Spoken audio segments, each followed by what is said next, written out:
Hey everybody, it's Randy from Cummings and I forgot where I was from. Cummings and Company Real Estate. And today I have Chad Kozlowski. Chad, can you introduce yourself? Tell us a little bit about what you do and where you're from. Yes, I'm a mortgage banker with Shore United Bank, which is a local community bank based here out of Maryland. Been around for 152 years now. And Bank, my not you, role here is right? not me. No, not I'm close, but not quite there. But yeah, my role is to help you navigate through the purchasing process, help you get money to actually buy the home. So get your loan, financing, etc. Oh, and I have a little prop. I forgot I had it. So Chad can get you the money, not this fake money, this big stuff with my silly picture on the front of it, but the real money, the money that you need to buy your home. So the topic that we're going to talk about today is not self-diagnosing. Like you don't want to go on WebMD and be like, I have this big lump on my shoulder. Might it be cancer? No, you just want to go to the doctor, and you're like the money doctor. So what are some of the things that you're seeing that people are self-diagnosing and they're just 100% getting it wrong, or they're missing the boat? What are some of the things So you're seeing? the biggest thing that I'd say probably almost 90% of people do is now access to your, quote unquote credit report is so easily obtained. And a big misconception is that these credit monitoring systems, Credit Karma probably being the bigger of them, but freecreditreport.com, all these guys, what they are is they're just credit monitoring systems. They're not actually scores driven directly from the credit bureaus. So a lot of these times they're going to give you a credit score. They're going to show it's from your Experian or TransUnion. That doesn't mean that that's that actual credit bureau score. What that is they get access to the information reported on your credit, and their algorithm to calculate that score is what they're presenting to you. The only way to access a true credit score is to be through you have to be a lending institution, and it's going to cost. The credit reports aren't free. It costs to get them. Now you can get one free credit report a year from the bureaus, but they won't give you that score. That's the golden ticket. They hold Words that where they credit get the score because money. they know that's what you want and that's what you need. And essentially, you're not going to get that unless you're going through a lending institution.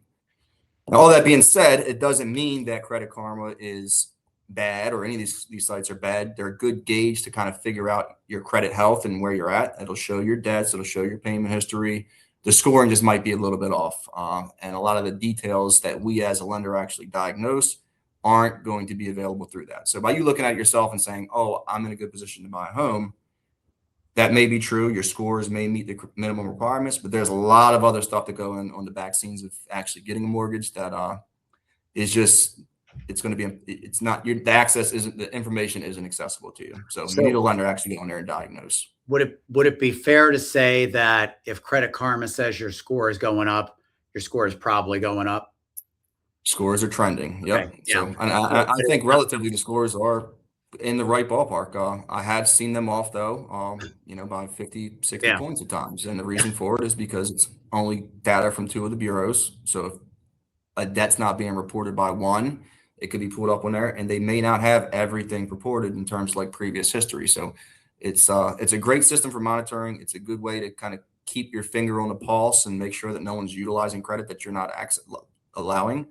But it's not the end all be all. So if for when you're ready to buy a home, best thing to do is kind of start with the lender, let them do that diagnostic for you and determine where you're at. If you're not in a position at that point that's where you need to be, or even if there's room for improvement, we'll be the ones to help talk you through that.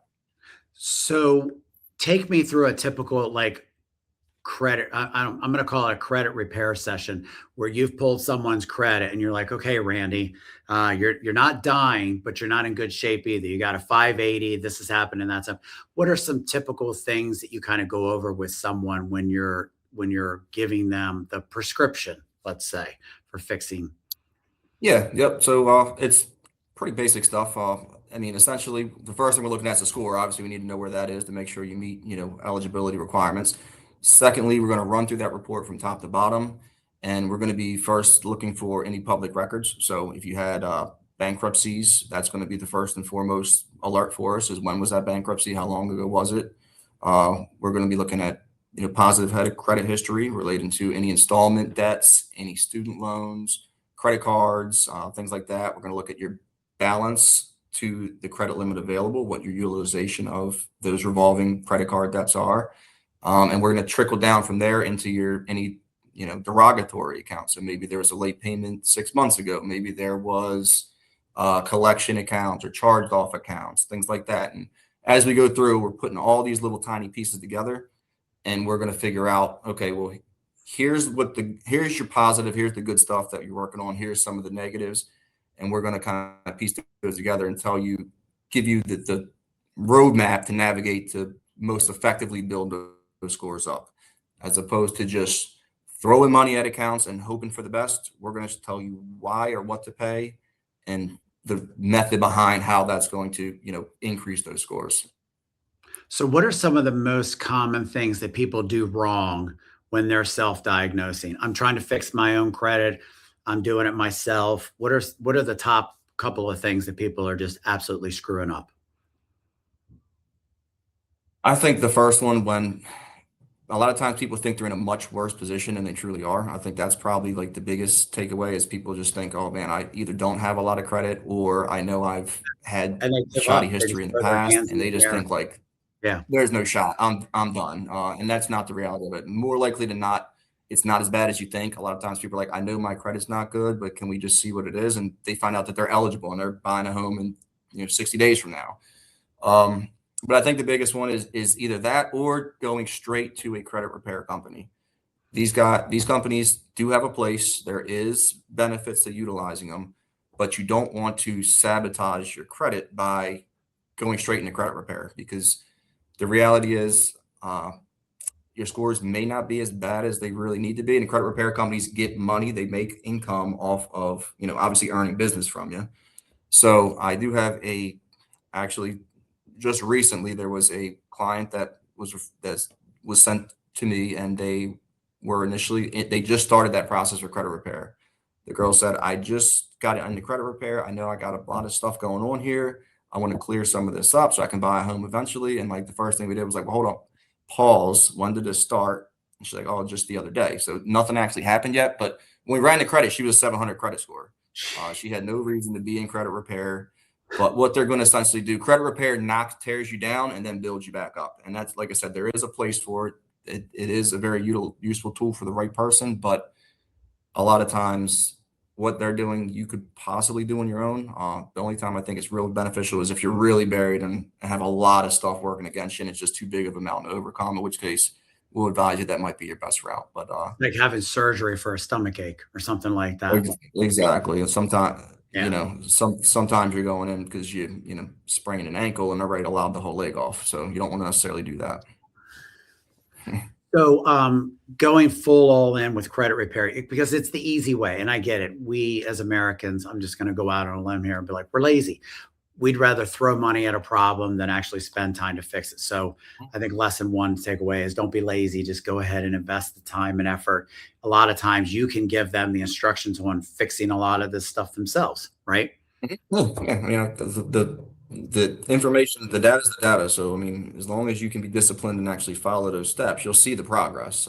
It may not be overnight, or in some cases, it may be by the time the next report cycle comes in, you could be in a completely different scenario. It's really all up to the individual, what you have, and what needs to be done. But it can be done fairly quick.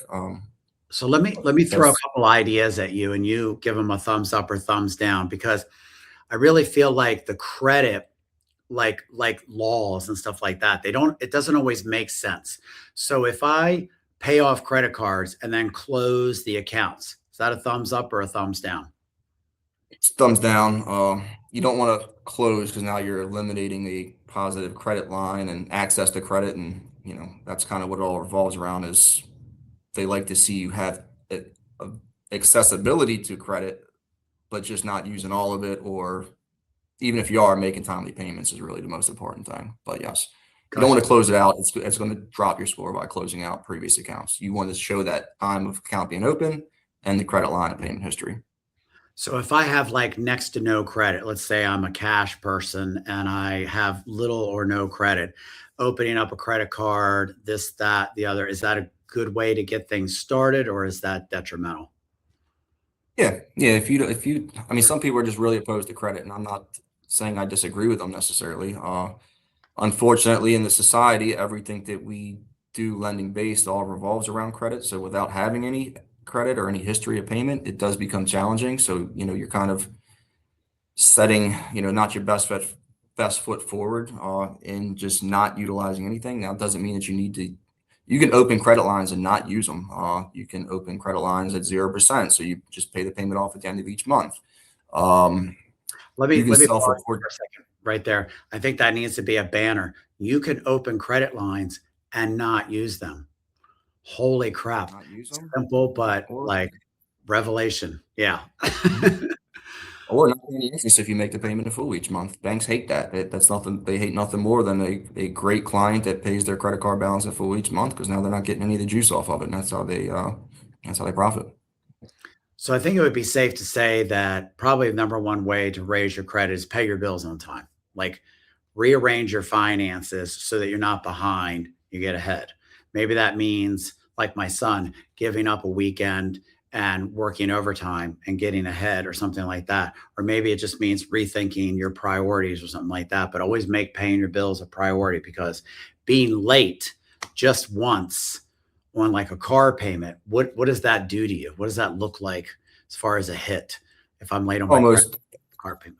if you got recent lateness in debt, it's almost means you're not going to be eligible. It's just you're essentially going to, while this is a huge industry, essentially what you're doing, if you want to break it down in layman's terms, is you're going to a person and saying, I want you to loan me $200,000-300,000, but I'm actively late on my auto loan at this point.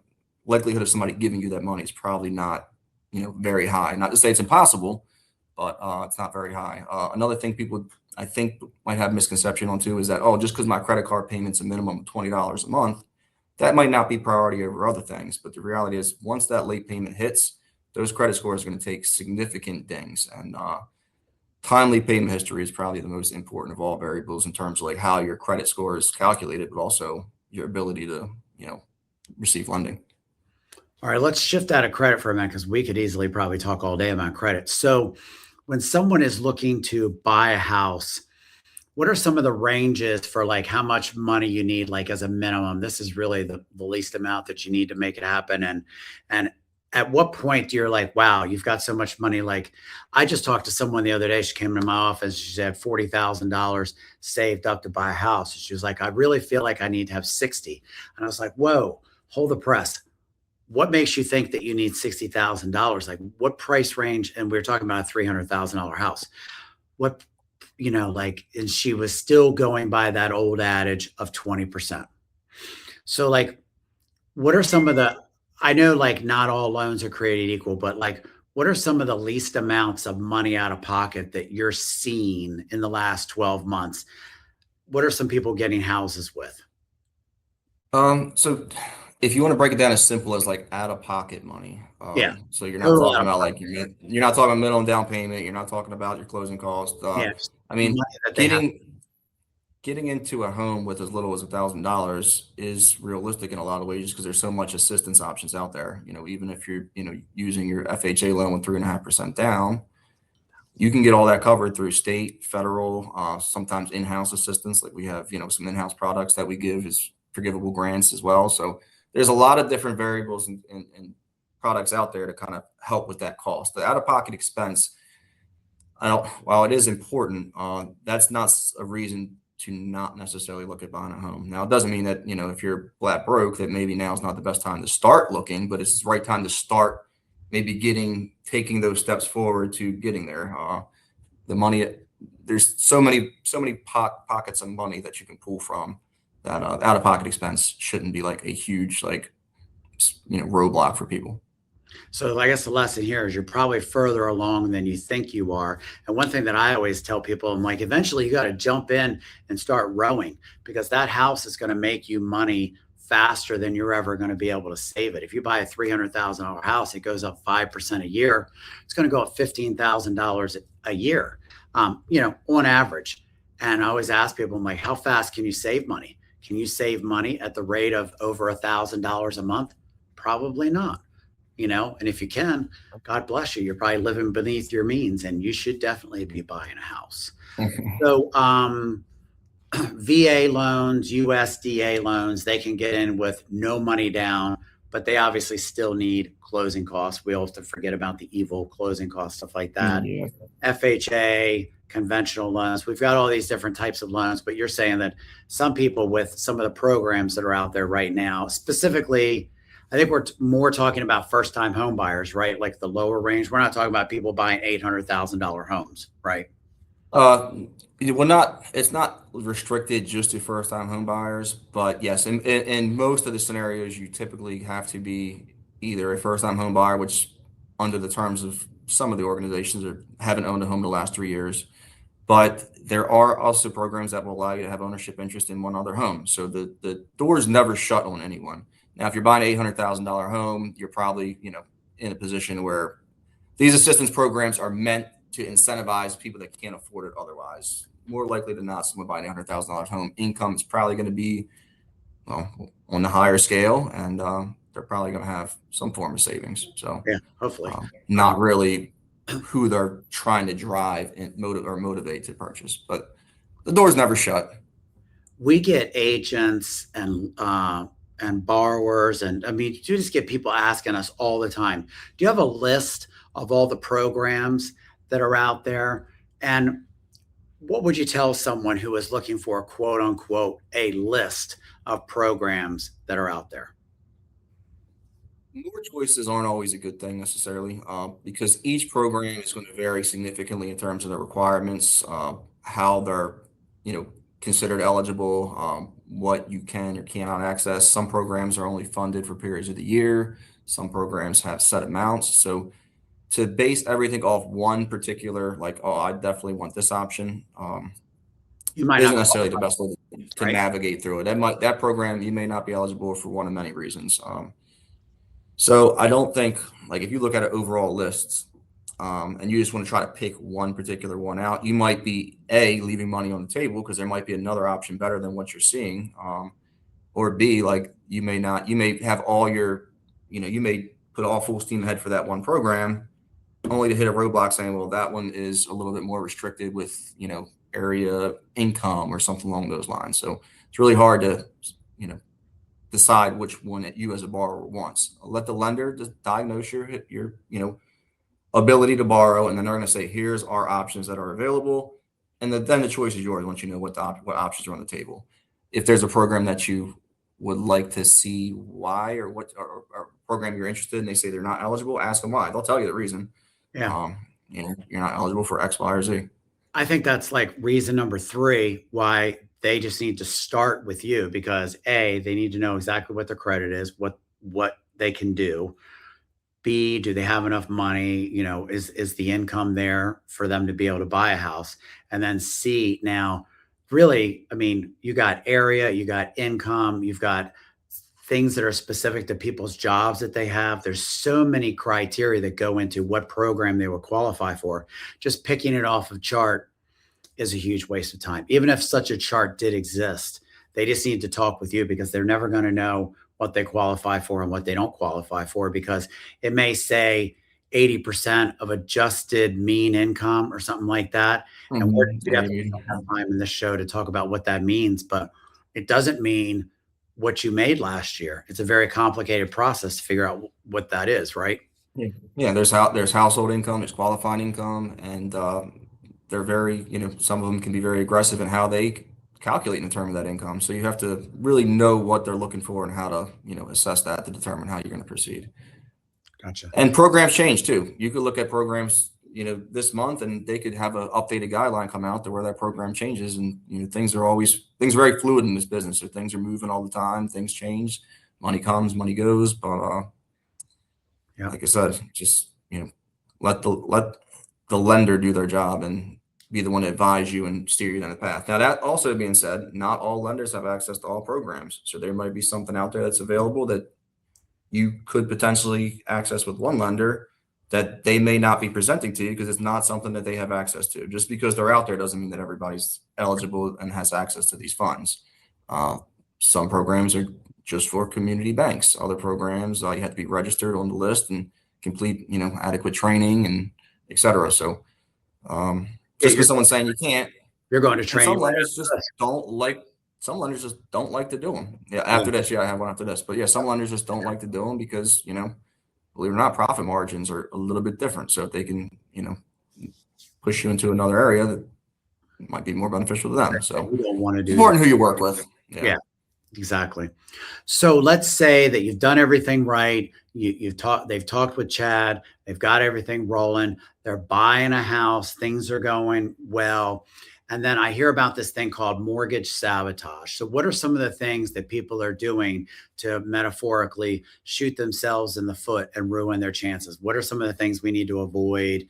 Maybe you can even share a story about something that's happened. Like, what's mortgage sabotage?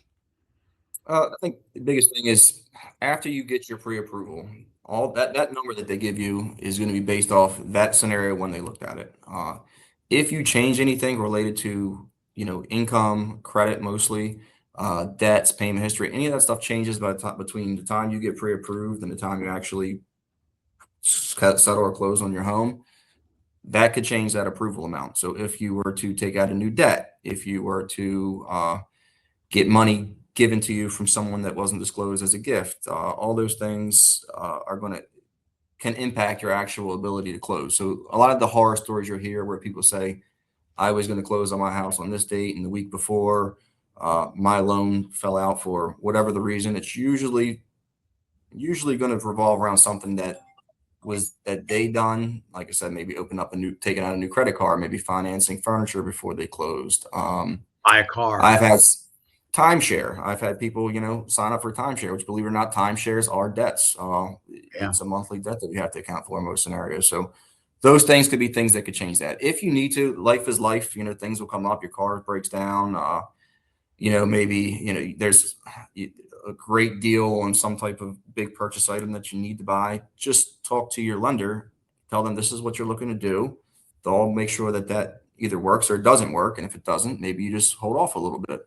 Um, After closing, nobody knows what you do after that point. You can go nuts, rack up all the debt you want. But if you want to get into the home, best to kind of keep everything as, clean as possible. Same thing with savings. You don't want to, if you have X amount of money in the bank at the time of starting that application, you don't want to go, depleting all your assets, because in some scenarios, the pre-approval is based off not just how much you need to close, but also how much you have in reserves or additional money to maintain that approval. So you don't want to make any major changes. Nothing, no new debts, no money, down or up in some scenarios. If it hasn't been an acceptable source, you can't use a loan for your down payment. So you can't go get a unsecured personal loan and think you're going to use that to, purchase the home. That's not allowed. Yeah. Charge So, you. cash advances can't be utilized. So there's a lot of variables that you really need to just be careful on how you, could potentially sabotage yourself. So I think in short, like if once they get pre-approved, they need to stay in touch with you, because if they're thinking about doing anything, my car broke down, I got to do this, I got to do that, whatever the case may be. I remember one time I was dealing with a client, Travis, and his car was actually stolen and he needed to get a new car. And I told him, like, just wait, just wait, just wait. And he, just to be funny and poke at me, pulled up in the new car at settlement. And I just went like this. I was like, "Oh my God, like, what are you doing?" He's like, "Oh, they're just letting me." He goes, "Don't worry, Randy, don't worry." He was teasing me. He's like, "They didn't charge it to me yet." He goes, "I'm going there to sign the papers this afternoon." I was like, "Way to That go." works. Don't tell your lender that. Yeah, don't tell your lender. Like, don't even tell them that you're driving around in it. Any Mhm. last bits of advice before we sign off and you go to your training to keep giving away the money? Yeah, just keep things fluid. Like I said, start early. If purchasing a home is something that's in your future, whether it be a year from now or 2 years from now, start early. Get yourself in the best position possible when that time comes. Even if you have great credit now and you're been at your job for a period of time and you think everything is great, the sooner you start, the better you can align yourself to put yourself in the best position possible. Also, the more education you'll get, the more you talk about it, the more you'll begin to understand and start early. And once you are pre-approved and in the process, don't rock the boat. Don't do anything other than making your payments. The more continue to pack money away if possible. The more you have saved, the better. The better. And just keep everything right along that track to move things forward as smooth as possible. I think the best thing about that is just to start early. If you're already thinking about it, then give us a call. And Chad, what's your phone number? How do they get in touch with you? Phone number cells 443-838-6706. Perfect. All right. So reach out to Chad Kozlowski with Shore United Bank if you have any questions about lending, especially if you're looking to buy. 2026 should be probably the best year that we've seen in about 4 or 5 years, maybe even 6 or Oh, 7 yeah. years. Quite a while. So thank you for attending. This is lots of information. We're going to break it up into little parts. Thank you, Chad. And I'll see you guys soon. All right. Sounds good. Thank you. Thanks.